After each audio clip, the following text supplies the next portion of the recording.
وعلى آله وصحبه وذرياته أجمعين. أما بعد، فقد قال الله تبارك وتعالى في القرآن المجيد والفرقان الحميد: أعوذ بالله من الشيطان الرجيم، بسم الله الرحمن الرحيم.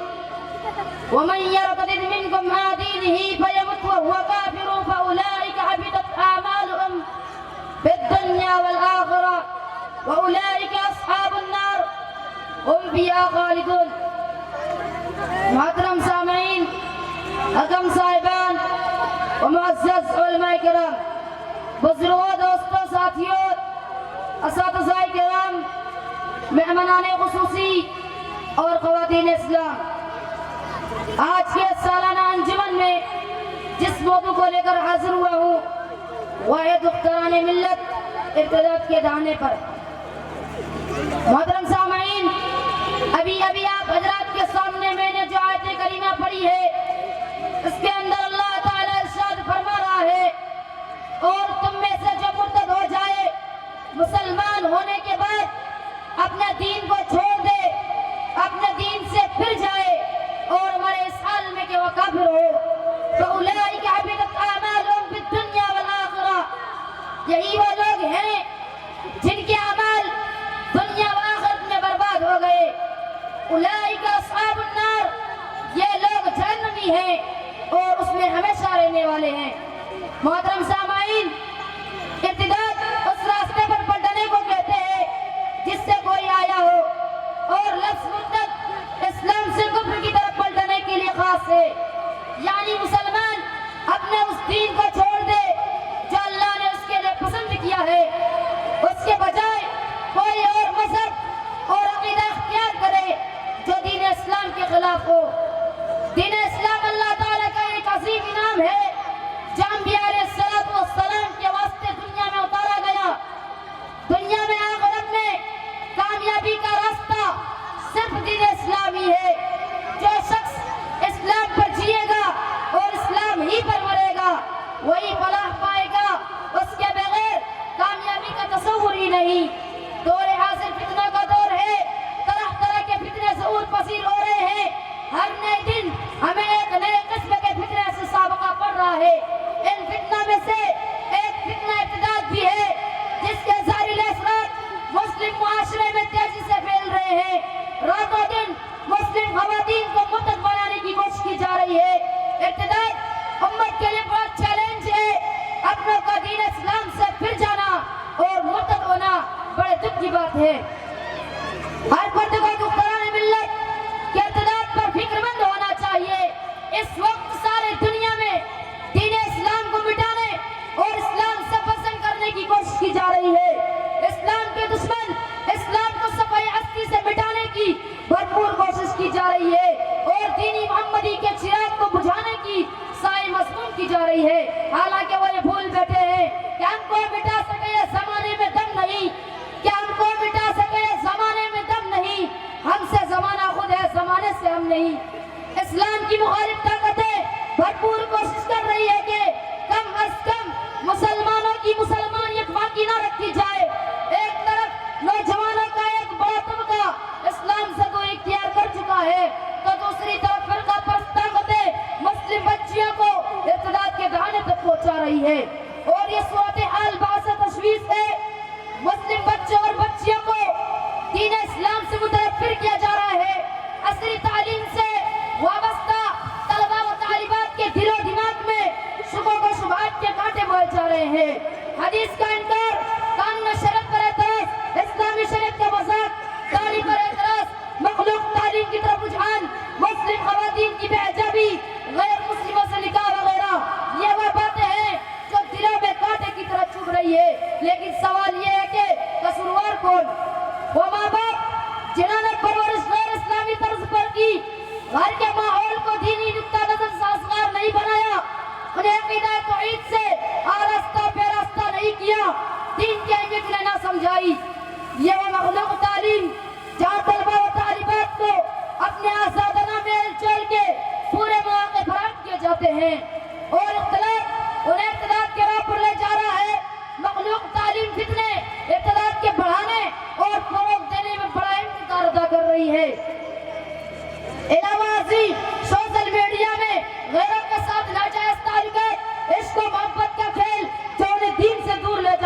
بڑھ رہا ہے.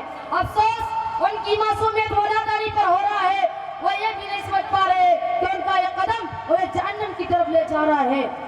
والدین کا اپنے بچوں پر دائم غافل ہونا، ان سے سوال و جواب نہ کرنا، انہیں آزادی دینا، وہ کہاں جا رہے ہیں، کن سے مل رہے ہیں، سوشل میڈیا پر کن سے تعلقات ہے، ان چیزوں سے سرپرست حضرات کی غفلت ارتداد کے فروغ میں بڑا اہم کردار ادا کر رہی ہے.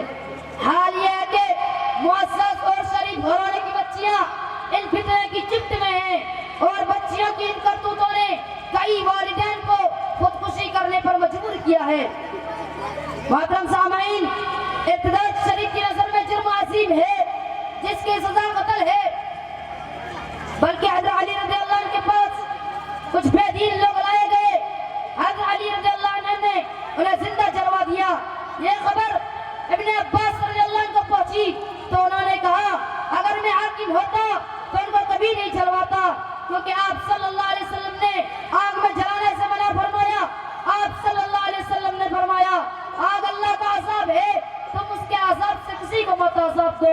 میں ان کو قتل کر ڈالتا، کیونکہ آپ صلی اللہ علیہ وسلم نے فرمایا جو شخص اسلام سے پھر جائے، اپنا دین بدل لے، اسے قتل کر ڈالو. بلکہ حضرت علی رضی اللہ نے جن لوگوں کو جلوایا تھا وہ حضرت علی رضی اللہ عنہ کے متعلق الوہیت کا عقیدہ رکھتے تھے، جن کا یہ عقیدہ تھا کہ حضرت علی رضی اللہ عنہ خدا کے اوتار ہے. چنانچہ حضرت علی رضی اللہ عنہ نے جب ان لوگوں کو اعتقاد پر مطلع ہوئے تو ان کو گرفتار کیا اور آگ میں جلوا دیا. مرتد ہونے والا شخص شریعت کی نظر میں ایک ایسا جرم کا ارتکاب کرتا ہے جس کی سزا قتل ہے. اس کی حالت کافروں سے بھی بدتر ہو جاتی ہے، کیونکہ اسلامی حکومت میں کافروں سے جزیہ وصولا جائے گا، لیکن مرتد ہونے والا شخص اسلامی حکومت میں قتل کرائے گی. ہاں، اگر مرتد ہونے والا شخص دوبارہ اسلام اختیار کرتا ہے تو اسے کلمہ توحید کے ساتھ ساتھ کلمہ دوبارہ اسلام اختیار کرنے کے ساتھ ساتھ کلمہ شہادت بھی پڑھنا ہوگا. مگر کتنے افسوس کا مقام ہے آج ہماری بہن بیٹیاں کتنی تیزی سے دین اسلام سے منحدر ہو رہی ہے. دشمنان اسلام منظم پلاننگ کے ذریعے ہماری بہن بیٹیوں کا اغوا کر رہے ہیں، ان کے دین و ایمان پر حملہ کیا جا رہا ہے. دنیا کے چند گھوٹے سکوں کے عوض ان کے ایمان، ان کے دین کو خریدا جا رہا ہے اور ہماری قوم کی بچیاں ان کے داموں فریب میں گرفتار ہوتی جا رہی ہے. آئے دین کے اس طرح واقعات پیش آتے رہتے ہیں. روزانہ نیوز چینل کے ذریعے، سوشل میڈیا اور اخبارات کے ذریعے یہ اندو ہنا خبر ہماری سماج سے ٹکراتی ہے کہ فلاں مسلم لڑکی نے غیر مسلم لڑکے سے شادی کر لی اور اپنا مذہب نام الغرض سب کچھ چند لمحوں میں تبدیل کیا جاتا ہے. روزانہ ایسے ملازمیں ہماری نظروں سے ٹکراتی ہے جہاں مسلم نقاب پوش غیر مسلم لڑکے کے ساتھ سیر و تفریح کرتے ٹہلتے ریسٹورنٹ پر شاپنگ مال میں دیکھا جا رہا ہے، اور ہم ہیں کہ خواب خرگوش مبتلا ہیں. ہوش کے ناخن لینے کی ضرورت ہے. اپنی بہن بیٹیوں کو تعلیمات اسلامی سے آراستہ کرنے کی ضرورت ہے. ان کے لیے علم دین سیکھنے کے انتظامات کی ضرورت ہے. علمیت سماج کا یہ ہے کہ عورتوں کے لیے علم دین سیکھنے کا کوئی انتظام نہیں ہے. ان کے لیے مسجدوں کے دروازے ہم نے بند کر رکھے ہیں. ہمیں غفلت کی چادر کو اتارنا ہوگا. ان بچوں کے دین و ایمان کے تحفظ اور بقا کے لیے ہمیں پلاننگ کرنی ہوگی. آزادی نسواں کے نام پر ہمارا غلطی کرتی ان دختران ملت کے قدموں پر پیڑیاں ڈالنے کی ضرورت ہے، کیونکہ جیسے یہ آزادی سمجھ رہی ہے، یہ آزادی نہیں غلامی ہے، مردوں کی حوث کی غلامی ہے. آزادی نسواں سے ہر طرف گرل فرینڈ اور بوائے فرینڈ جیسے ناپاک رشتے فروغ حاصل ہوا ہے. ایسے آزادی سے موت بہتر ہے جہاں ایک عورت کی عزت و عصمت محفوظ ہو، جہاں عورت کا دین محفوظ نہ ہو. اب بھی موقع ہے، کرو کوئی اندھیروں کا علاج. کیا اب بھی موقع ہے، کرو کوئی اندھیروں کا علاج، ورنہ یہ قوم اجالوں کو طرف جائے گی. آخر میں اللہ تعالیٰ سے دعا ہے کہ ہم تمام مسلمانوں کو ارتداد کے فتنے سے بچانے کی توفیق عطا فرمائے. آمین. وآخر دعوانا الحمدللہ رب العالمین. والسلام علیکم ورحمۃ اللہ وبرکاتہ.